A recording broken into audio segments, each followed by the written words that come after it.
Dress నెక్కకైనా blouse నెక్కకైనా హ్యాండ్స్కైనా సరే cut work ఏ విధంగా marking చేయాలి, అలాగే సింపుల్గా ఎలా కుట్టాలో ఈ వీడియోలో అయితే పూర్తిగా ఉంటుందండి. ఎక్కడ స్కిప్ చేయొద్దు.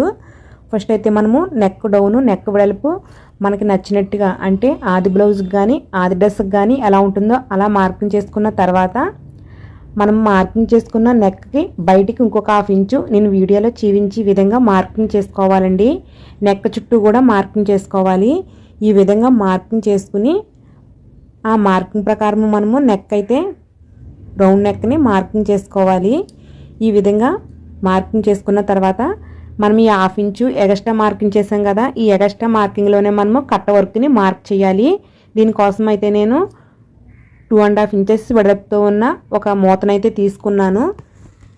ఈ విధంగా తీసుకుని నేను వీడియోలో పెట్టినట్టుగా పెట్టాలండి. అంటే మనకి అసలు నెక్ వెడల్పు ఎంత ఉందో ఆ నెక్ వెడల్పుని ఈ మూత టచ్ అవ్వేలా పెట్టాలన్నమాట. అలాగే ఒక సర్కిల్కి ఇంకొక సర్కిల్ టచ్ అవ్వేలాగా మార్క్ చేసుకోవాలి.